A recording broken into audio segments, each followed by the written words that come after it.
سلام، من محمد رضا فقیهی هستم. اینجا پادکست پاکدسته. شما اینجا شنونده زندگی کوتاه قصه هم هستین. خیلی ممنونم از اینکه من رو دنبال میکنید و همینطور داستانهای پیچیده‌ام رو. واقعا نمیدونم چجوری باید بهتون انتقال بدم. اصلا یک انرژی زیادی میگیرم هر بار که چک میکنم روی وبسایت و میبینم که ایول این اپیزود بعدی خیلی بیشتر داره شنیده میشه و یه حس خیلی خوبیه. نمیدونم چجوری میشه انتقالش داد، هنوز این رو درست یاد نگرفتم، ولی میخوام این رو بگم که شاید باورتون نشه یه جوری من پر میزنم توی این قصه ها که اصلا انگار همه عمرم میخواستم این کار رو بکنم و شاید این بهترین راه انتقالش باشه. امروز همیشه کارهای مفهومی انجام میدادم، به صورت تصویر سعی میکردم که ابراز بکنم اون حس رو و یک مفهومی رو. بعد دیدم این متناش چقدر زیادن، خدایا کی میخواد اینا رو درک بکنه؟ و امروز که میتونم تصویر رو جای خودش، متن رو جای خودش و حالا صدا هم بهش اضافه شده، اصلا یک حال دگرگون و عجیبی دارم. واقعا نمیتونم خوشحالی و رضایتم از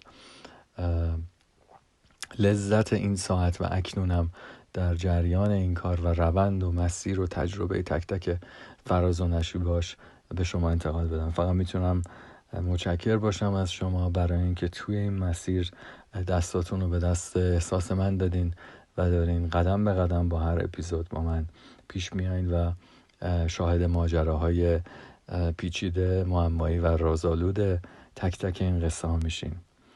معرفی میکنم خدمت شما اپیزود 7 از پادکست پاکدست رو با داستان جدیدم به نام عشق بازی.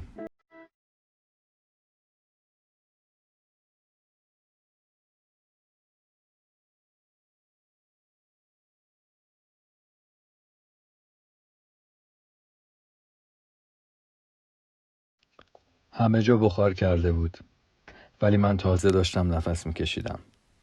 چند دقیقه میشد که رفته بود بیرون. کلن قرار نداشت، مثل خودم.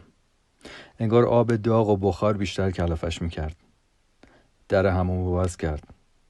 گفت خفه نمیشی تو این بخار؟ گفتم نه ردیفه. کی میای بیرون پس؟ میام یک کم دیگه. یک کم دیگه. خندیدم. ادامو خیلی بامزه در می آورد. گفت میام تو دوباره ها. گفتم بیا، اونم ردیفه. خندید. گفت نه دیگه، خیلی پر رو میشی اگه بیام. تو این بار باید بیای اون جایی که من هستم اگه منو بخوای. یه لبخند زدم ولی جوابی ندادم. تو که علم این میگذشت که بی خیال، فعلا که من هر جا میرم تو ول کنم نیستی. درو بست. دوباره داشتم نفس میکشیدم. خیلی نمیتونستم بمونم. سامان از 5 ساعت پیش گفته بود که حاجی امشب دیر نکنی فقط. منم دقیقاً داشتم دیر میکردم. صداش کردم.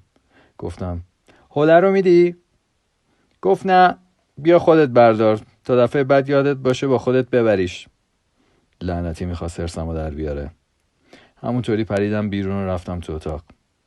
داشتم خودمو خوش میکردم که از پشت چسبید بهم. گفت مثل اینکه خیلی عجله داری. گفتم دیر شده دیگه، خودت که دیدی. سامان گفته امشب دیگه دیر نکنی. گفت حالا که دیر نمیشه، 1 ساعت این بر اون بر. یه خوردم صداشو تغییر داده بود که مثلا خرم کنه. منم که سستون سر. گفتم بی خیال، دیر میشه، باید بریم. دستشو آروم از زیر حوله روی بدنم میکشید. داشتم دیوونه میشدم. دستشو آورد روی دستم، روی بازوام، گردنم، به سرم که رسید از حرکت وایساد. گفتم نکن تو رو خدا، میفهمی؟ دیره. اما تو کلم یه چیز دیگه ای پخش میشد. تو رو خدا ادامه بده.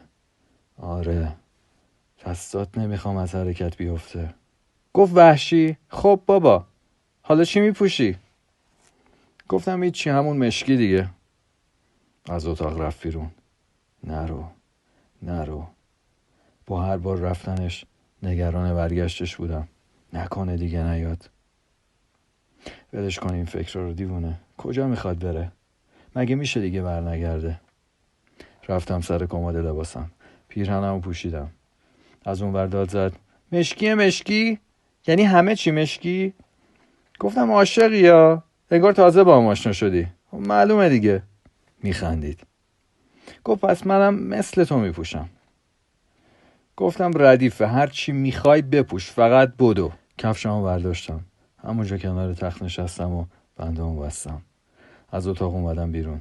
شت، تو واقعا دیوونه ای. خندید. گفت حالا ببینم چجوری میخوای بری. هیچی تنش نبود، یعنی همون تیشرتی هم که بهش داده بودم در آورده بود.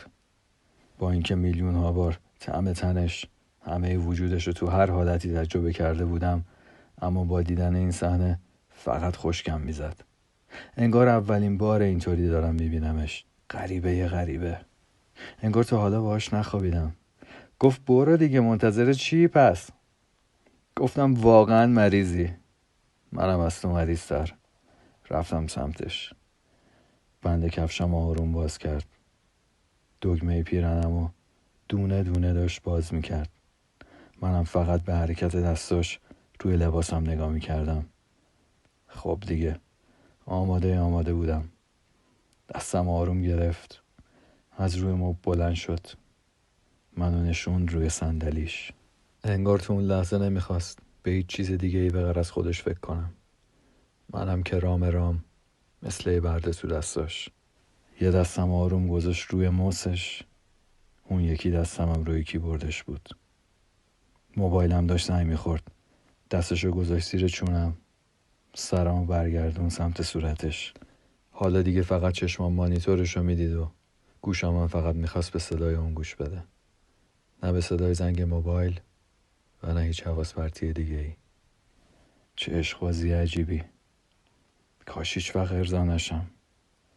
اون دوباره منو برد تو دنیای خودش. منم برای چند صد هزارمین بار داشتم شروعش میکردم.